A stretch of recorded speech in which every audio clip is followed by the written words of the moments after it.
is one of those heart speaks to heart moments in the gospel. Jesus sees deep into this man's heart.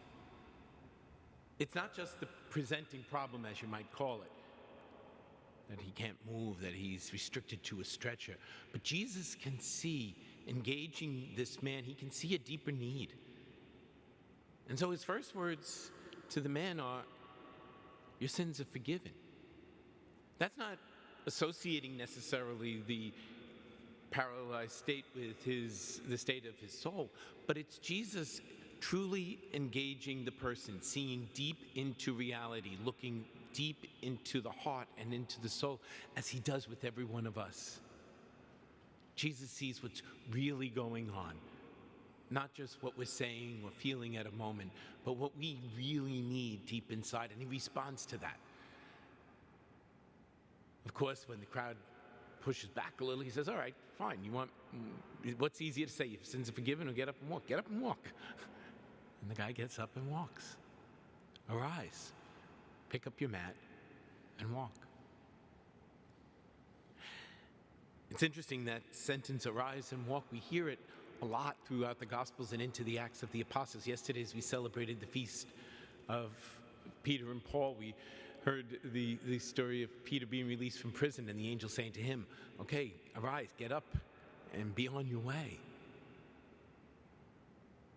Jesus speaks to us in our heart, and in a certain way, a spiritual way, a physical way. He says, "Get up and be on your way. Be encouraged. Arise, be lifted up."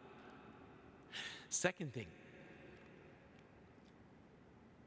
in both the gospel and in the reading from Amos, we realize how jealousy can sometimes close off the heart. And so the professionals around Jesus were murmuring when they heard him speak about forgiveness. Who does he think he is to forgive sin? This is blasphemy. Boy, what were they missing? They missed Jesus Christ, the very presence of God right in their midst. Amos was sent by God to preach in a new message, not just about idolatry, but about human dignity, about the true keeping of God's law. And some of the professionals pushed back. They went to the king and says, "Who does he think he is?" And he says, "Hey, wait a minute. I'm not a prophet. I'm a shepherd. God sent me and told me this is what I have to tell you." If we're going to hear the voice of Jesus speaking to our heart, arise and be on your way. If we're going to allow Jesus to speak deep into our needs, that's going to mean a lot of attentive listening, a lot of discernment, a lot of humility and docility. God speaks to us through people and in ways that sometimes can surprise us. We turn to the Lord in the sacraments, because when we encounter Christ in the sacraments, he does fine-tune our spiritual vision and our spiritual hearing and all of our spiritual senses. Because indeed, heart speaks to heart.